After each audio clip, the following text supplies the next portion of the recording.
Si os volvéis a Él de corazón y con toda el alma practicando la verdad, volverá Él a vosotros y nunca más apartará su rostro.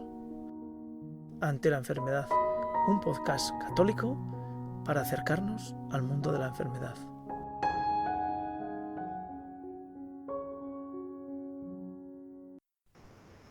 Hola amigos de Ante la enfermedad. Estamos un día más Ante la enfermedad con Raúl Gavín, que nos va acompañando y nos va dirigiendo en este camino que es cómo la Escritura, la palabra de Dios, nos va dando luz a la enfermedad. Es decir, Raúl Gavín, en su proyecto publicado en Iglesia en Aragón, pues lo que está realizando es cómo la enfermedad se puede ver reflejada en la palabra de Dios, de los grandes personajes de la Sagrada Escritura.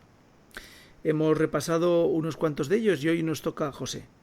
José es una figura que personalmente le tengo un gran cariño. ¿Por qué?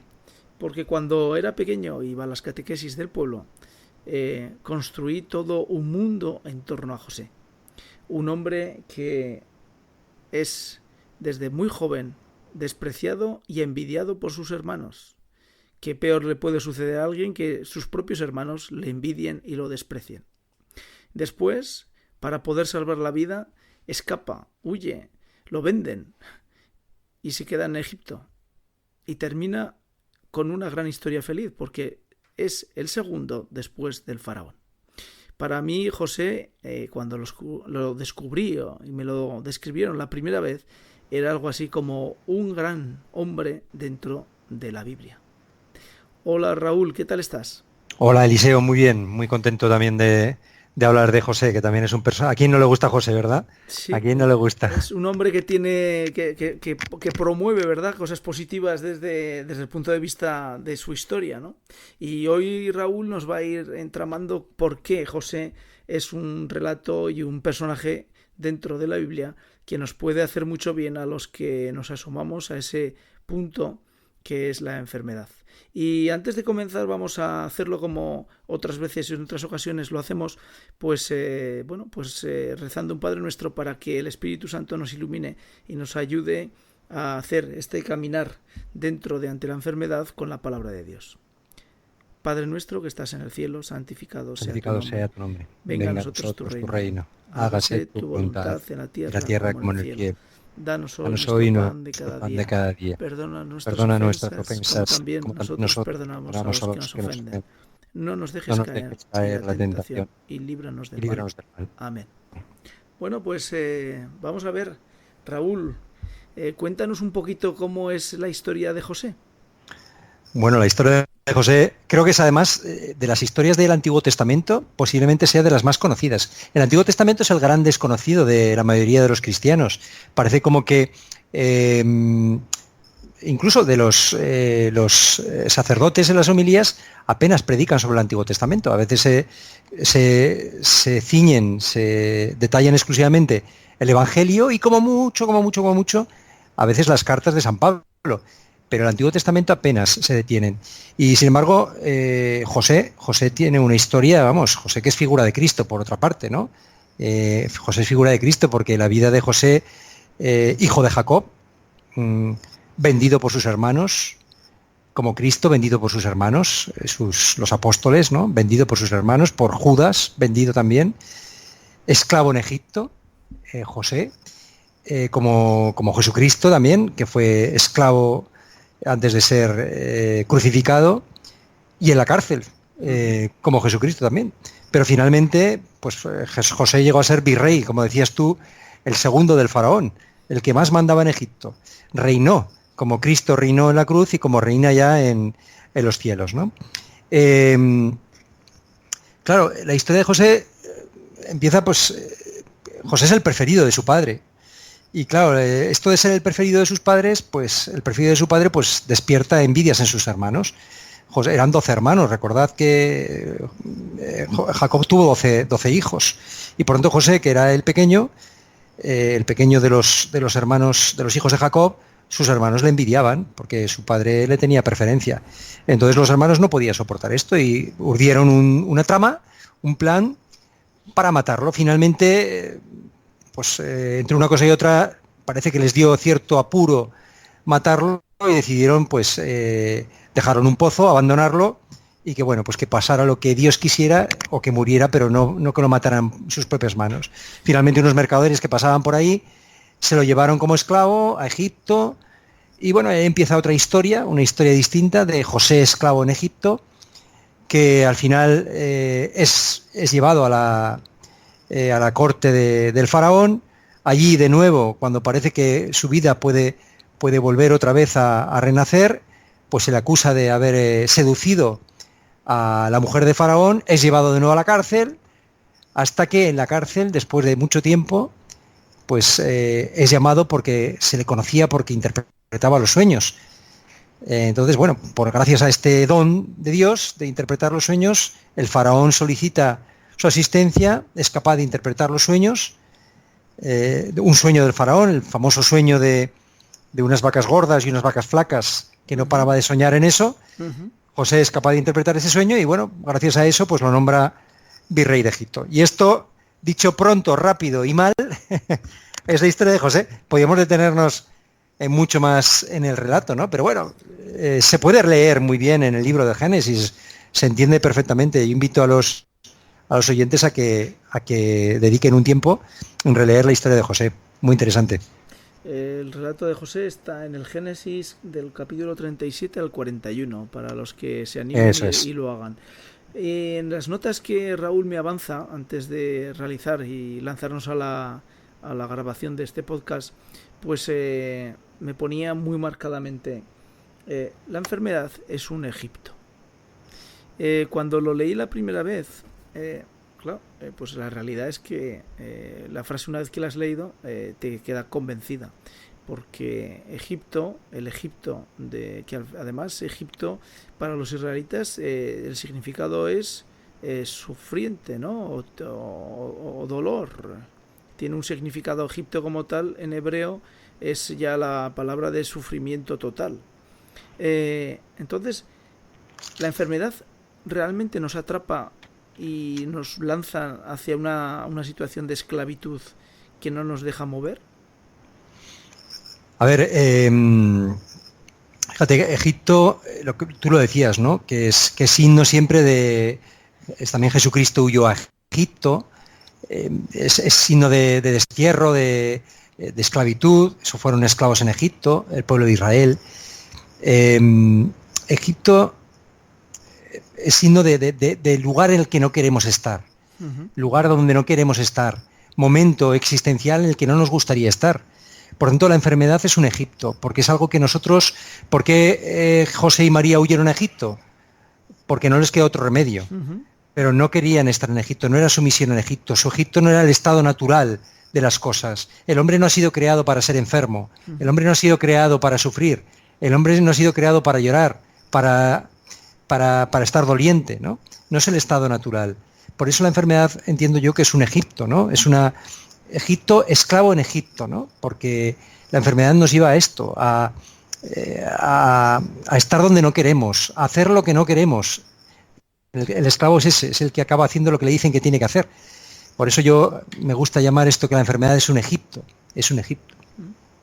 Y en la medida que entras en ese Egipto, una de las características que llama la atención en José es que él va avanzando en su estancia en Egipto y se va dejando llevar por los acontecimientos de su vida personal y en lo que le va sucediendo dentro de ese Egipto. Es decir, que el enfermo como tal debe agarrarse a ese Egipto y vivir y dar los pasos que la enfermedad propiamente le va llevando, ¿no? Claro, porque para empezar no le queda otra. O sea, yo entiendo que José no dijo, qué bien, me voy a Egipto, no. De turismo, ¿verdad? Está claro. Voy a hacer turismo. Lógicamente, después lo que pasa es que José interpreta los sueños y José tiene el discernimiento. Con sufrimiento, porque evidentemente la historia de José, el autor inspirado, el autor de la palabra, no describe las emociones de José. O sea, no dice Seguramente José lloró, entró en una depresión, eso no lo dice, no lo cuenta. Sobre todo tiene mucho interés en detallar las victorias del Señor dentro de los acontecimientos de sufrimiento y demás, ¿no? Pero es claro que José, sus hermanos te envidien, eso no es una alegría. Que tus hermanos te vendan, eso no es una alegría. Que tus hermanos te abandonen, eso es un sufrimiento. Y estar esclavo en Egipto es un sufrimiento. Ahora bien, José tenía un signo propio del cristiano, de aquel que está cerca de Dios, que es el discernimiento. Y José podía ver que allí detrás estaba Dios. Que detrás de todo eso, detrás de toda esa oscuridad, que en ese pozo Dios estaba con él. En ese pozo donde fue abandonado por todos, donde estaba solo, allí estaba Dios. Y este es el descubrimiento de José. Por eso José fue elevado, como Cristo, que fue elevado, ¿no? José fue elevado porque reconoció que Dios estaba allí, que dentro de esa oscuridad Dios estaba también presente. Cuando hoy en día el hombre moderno, que estamos tan acostumbrados y tan habituados a que los hechos que suceden en nuestra vida se agolpan, es decir, viajamos, venimos, trotamos, se coinciden decenas de acontecimientos en un día, nos resulta difícil parar y pensar de que la vida del ser humano en algunos momentos de la historia, como por ejemplo el de José, había un acontecimiento relevante pues cada 15 días o cada 2 meses, y que el resto de su vida era una vida sin acontecimientos. Me explico. Cuando José, como tú decías, es echado al pozo, José está dentro del pozo. Y echarse en el pozo quiere decir que si nadie va a pasar y nadie va a venir, voy a morir aquí de hambre y de sed. Es decir, que el pozo como tal es el inicio de la muerte. Entonces, Raúl, ¿cómo el enfermo puede entrar en esa dinámica que José nos está mostrando en la medida que cada acontecimiento, cada paso, cada devenir es una oportunidad o no para acercarse a Dios? Hay un salmo que dice, que a mí me gusta mucho, que dice: espera en Dios que volverás a alabarlo. Espera en Dios. Claro, uno no le llega el acontecimiento y dice, esto es un acontecimiento que Dios lo permite para... No, a veces llega el acontecimiento y no sabemos por qué viene, no sabemos por qué Dios ha permitido, por qué yo, pensaría José, ¿por qué yo? ¿Qué he hecho yo? José que era un joven justo, seguramente, un joven temeroso de Dios, temeroso de Yahvé, etcétera, ¿no? ¿Por qué yo? Pero estoy seguro que José, como seguro que Jacob le había transmitido la fe y se la había transmitido bien, sabría que esperar en Dios, que Dios es un Dios de vivos, que Dios actúa. Y pensaría esto mismo: espero en Dios, que volveré a alabarlo. Y esto es lo que el enfermo, yo invito, ¿no?, a ver que nosotros necesitamos tiempo. Nuestro tiempo no es el tiempo de Dios. A nosotros nos gustaría que llegara el acontecimiento y que junto con el acontecimiento viniera una tarjetita que nos explicara esto por qué es bueno para mí, o por qué va a sacar Dios un bien, no porque es bueno para mí, sino por qué Dios va a sacar un bien de todo esto. Porque al final, no quiero adelantarme a la historia de José, pero cuando termina la historia de José, José no tiene reproches hacia su historia. No piensa, cuando sus hermanos vienen a Egipto, no piensa, oye, que 30 años que he pasado aquí en esclavo en Egipto. No, dice, es que esto ha sido Dios, no habéis sido vosotros, ha sido Dios el que ha permitido esto, para que hoy sea virrey de Egipto, para que hoy salve a los egipcios de morir de hambre y de sed, seguramente, ¿no? Dios ha permitido esto para sacar un bien mayor. O sea, no me habéis engañado, no habéis sido vosotros, digamos, sino que ha sido Dios que lo ha permitido. Pero claro, en el momento no cabe otra que decir: espero en Dios, o espera en Dios que volverás a alabarlo. Salud de mi rostro, Dios mío. Creo que continúa el salmo, ¿no? Espera en Dios que volverás a alabarlo. Bueno, pues seguramente ahí en el pozo, José estaría ahí diciendo, bueno, seguramente estaría con sus batallas, ¿verdad?, con sus combates, pero imagino que Dios le inspiraría pensar en esto, ¿no? Espera en Dios que volverás a alabarlo. cuando José ya es rescatado del pozo, o rescatado, más bien sacado porque es un bien económico, ¿no? En el cual, pues bueno, van a poder hacer mercancía con él, ¿no? Y llega a Egipto, dentro de ese relato pues de la infancia, ¿no? En que llega a Egipto, y para mí Egipto era la situación en la que, bueno, pues los faraones eran opulentos, riqueza. Estoy hablando de cuando a mí en la catequesis me relataron a José. José pasó de estar a punto, al borde de la muerte, a ver una realidad de riqueza, de opulencia, aunque él fuera esclavo dentro de esa riqueza.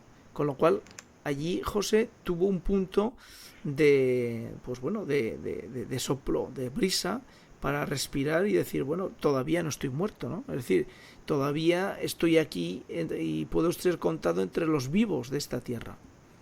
Dentro de la enfermedad, cuando esos momentos de respiro, ¿en qué medida podemos hacer cuerpo con José y aprovechar ese momento de relajación en cuanto la enfermedad remite y nos deja volver otra vez a tocar y palpar nuestras carnes? Me hace gracia porque yo eso no lo había nunca visto así. Esto que dices tú porque no digo que no lo sea, porque esto es puede ser una forma de verlo, ¿no? Bajo mi parecer, ¿no? Según lo veo yo, fíjate, para mí, cuando José llega a Egipto, ten en cuenta que José era un hebreo, Sí, sí. un hebreo, y para un hebreo estar en un país pagano es terrible. O sea, estar rodeado de ídolos, estar rodeado de una fe que no es la fe de Abraham, es algo terrible. Para él es un destierro, para él es lo peor, ¿no? Está vivo, porque pero el está pozo vivo. estaba condenado a la muerte. Sí, pero está vivo, y trasladando esto a la situación del enfermo, en el fondo, él lo que está es empezando, o sea, cuando él entra en el pozo, empieza una historia nueva para él. O sea, pasa de una vida, seguramente una vida cómoda junto a su padre, una vida, pues llena de costumbres, llena de hábitos, llega al pozo y ahí empieza, digamos, una vida nueva, empieza su drama, empieza su via crucis, y el pozo es la primera estación, podríamos decir, pero Egipto para mí es una nueva estación de ese via crucis, no es un respiro, es una nueva circunstancia dentro de su propia enfermedad, dentro de su propio exilio, dentro de su propia, porque ha sido exiliado de su casa, de su padre, de su parentela, de sus hermanos, y es llevado a un país nuevo para él. Es llevado a... Pero está vivo, Raúl. Ante extranjeros. Ha salvado la sí, vida. Sí, pero bueno, no lo sé si José se preguntaría como Job o como Jeremías, ¿no? Maldito el día en que nací, maldito el vientre, maldito el día en que mi padre dio la noticia a mi madre, te ha nacido un hijo, ¿no? ¿Por qué he nacido del vientre de mi madre? Si solo debo ver penas y aflicción, que creo que dice Jeremías, ¿no? ¿Por qué he nacido del vientre de mi madre si solo debo ver penas y aflicción, ¿no? Sí, vivo sí, pero ¿quién no habrá pensado incluso dentro de la muerte, dentro de la enfermedad? Depende de qué enfermedades. Decir, maldito el día en que nací, ¿no? Ojalá me muera ya, ¿no? Porque esto no es vida. Sí, dices, está vivo, sí, pero bueno, pues está ahí, es un vía crucis, ¿no? Es una nueva estación. No sé si pensaría cuando estaba en Egipto como esclavo, ¿por qué no moriría ya en el pozo? No lo sé. Puede ser.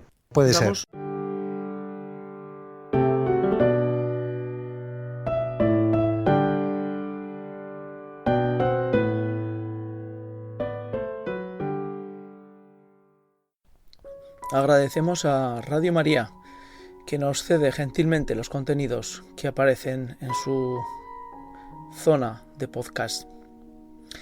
En concreto, agradecemos al Evangelio de la Salud, dirigido por el Padre Miguel Sebastián, y por qué no decir, de una gran ayuda para todos aquellos que se encuentran en la enfermedad. Se llama Evangelio de la Salud. De ahí hemos extraído este contenido que ahora les presentamos. Bueno, pues escuchemos ahora la carta de un padre a su hija deficiente, que pone luz sobre esta verdad, que pone luz sobre este modo de amar que Cristo concede a los padres en estas circunstancias. Y este amor se manifiesta de forma especial cuando este hijo acogido lo es a través de la adopción. Que, por cierto, todos somos adoptados. Todos somos hijos adoptivos de Dios Padre por el bautismo. Escuchemos esta carta de este padre, una carta preciosa, que nos hará a todos mucho bien.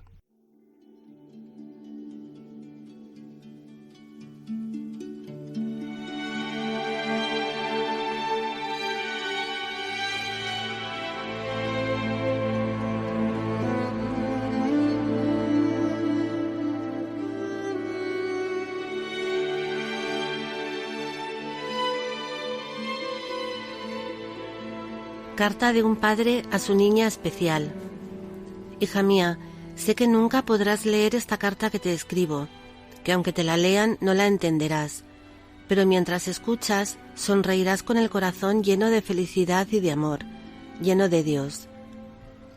Hace un año, tu madre y yo hicimos una revisión de nuestra vida y nos dimos cuenta de que estábamos continuamente bendecidos por Dios. Teníamos salud, trabajo, alegría y fe, y 4 maravillosos hijos. ¿Qué más podíamos pedir? Sin embargo, nos dábamos cuenta que recibíamos demasiado y sentimos la necesidad de que algo más podríamos hacer estando el mundo como está. Era una injusticia que tuviéramos tanto bueno mientras otros pasaban hambre, frío y guerras. Dios te puso en nuestro camino mientras aguardabas en soledad la llegada de unos padres. Tuvimos mucha ilusión y ansia de quererte. Sabíamos de tu severo retraso psicomotor. Sabíamos que eras deficiente y quisimos adoptarte así, para hacer un bien, para darte mucho amor. Ahora, aunque tú sabes que la adaptación fue un poco dura, hemos descubierto que has sido tú la que nos ha hecho el bien a nosotros. Almudena, te queremos mucho, muchísimo. Nos has unido más y nuestra fe se ha hecho más fuerte y más profunda. Nos has aumentado la paciencia, la generosidad, la comprensión y el amor por todas las personas que tienen deficiencias y que, como tú, sois especiales, maravillosos, incapaces de hacer daño y portadores de alegría. Por todo ello, gracias, hija mía. Has cambiado nuestra forma de ver la vida. Lo que para los demás son problemas angustiosos, no les funciona el coche, no les come el hijo, la peluquería les ha hecho un mal corte, para nosotros son intrascendentes. Nos ha dado mayor visión sobrenatural de la vida. En definitiva, nos hemos enriquecido como personas y somos más felices. Has unido a tus hermanos a tu alrededor. Por cierto, acaba de nacer el pequeño, ya sois 6. Al principio creíamos que eras distinta de lo normal. Qué confundidos estábamos. Solo eres retrasada en el cascarón, en el exterior, en todo aquello que desaparece cuando se acaba la vida. Que no corres igual que los demás y que te mueves lo suficiente y si no, te llevaremos nosotros. Que no hablas y no sabemos si lo harás y que con tu mirada y gestos te entendemos muy bien. ¿Que no sabrás ni leer ni escribir? ¿Y qué? ¿Lo necesitarás acaso en el cielo? Tus gestos son extraños, mejor. Así nos recuerdas continuamente el amor de Dios. Eres especial porque Dios te quiere más. Eres su ojico derecho y ya tienes sitio en el cielo. Eres un ángel que Dios envía porque Él necesita de niños que sencillamente amen. Tú ya tienes el cielo asegurado y en puesto de honor, porque eres inocente. ¿Sabes? Cuando dijimos a nuestros amigos que venías a la familia, algunos no entendían que ibas a estar con nosotros siempre y decían, es para toda la vida, no podréis disfrutar de mayores. ¿Pero acaso unos padres no disfrutan con sus hijos? ¿Acaso unos padres no querrían tener a sus hijos con ellos toda la vida? Tu madre y yo nos hemos preguntado muchas veces cuál es el plan que Dios tiene para ti. No lo sabremos hasta el final de la vida, pero sí sabemos que el amor ha entrado a raudales en esta casa y que podremos compartir la eternidad. Gracias, Almudena. Gracias, Dios. Tu madre, tus hermanos y yo te queremos muchísimos. Un beso muy fuerte, papá.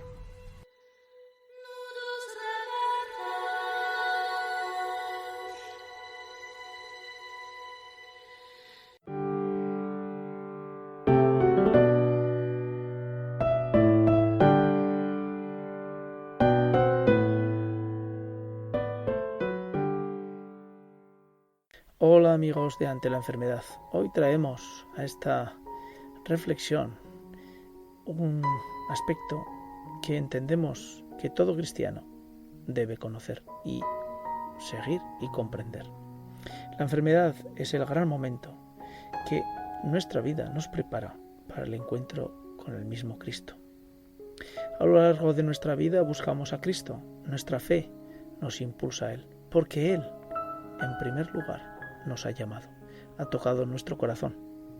Buscar a Cristo y empezamos a generar preguntas de nuestra existencia, de nuestra naturaleza, de nuestras tantas cosas, ¿verdad? Buscar a Cristo es lanzar preguntas y en ocasiones podemos encontrar a Cristo. Sí, su respuesta es y puede ser muy variada. A veces esa misma respuesta son los acontecimientos que vamos teniendo en nuestra vida. Encontrar a Cristo es encontrar respuestas. Pero tenemos una certeza y es que Cristo vino al mundo para salvarnos.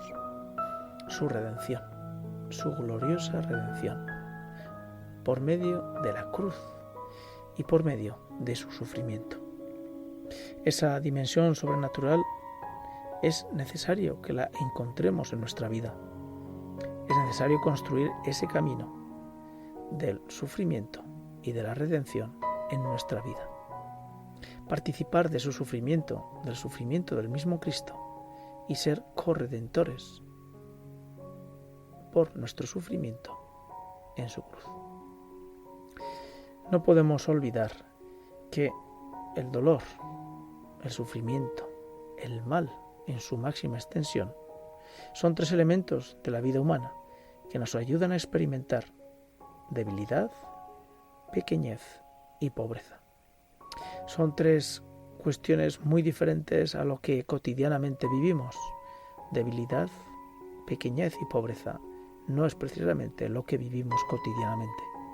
No es lo que buscamos ardientemente en nuestro corazón y no es lo que compartimos con los que tenemos cerca, porque nuestra vida está salteada de poder, de gloria humana y otros elementos que nada tienen que ver con aspectos que nos hagan entrar en la parte más humilde y más pequeña de nuestro ser. Sin conocer los límites propios como humanos, como personas, nuestra impotencia, no podemos encontrar a Dios. Si no encontramos nuestros límites y nuestra impotencia, Dios no nos podrá hablar plenamente. Límites de nuestro ser nos abren las puertas a la inmensidad de Dios que nunca jamás podremos conocer si no nos abrimos por entero a esa realidad.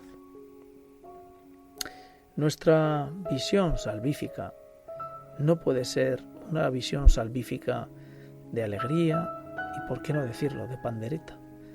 No, porque si leemos con atención cualquier pasaje dentro de la Escritura, vemos que la vida de gloria que Dios nos prepara es una vida que tiene un camino muy empedrado con sufrimiento, con debilidad, con pobreza y con pequeñez. Allí nacemos y allí comenzamos nuestro caminar hacia Dios.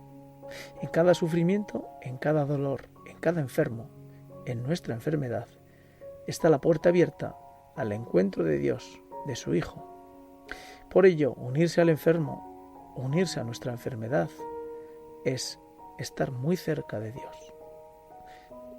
La Escritura dice que Dios bendice a todos aquellos que están cerca, la enfermedad nos pone un poco más cerca. Hasta aquí nuestro comentario para meditar sobre la enfermedad.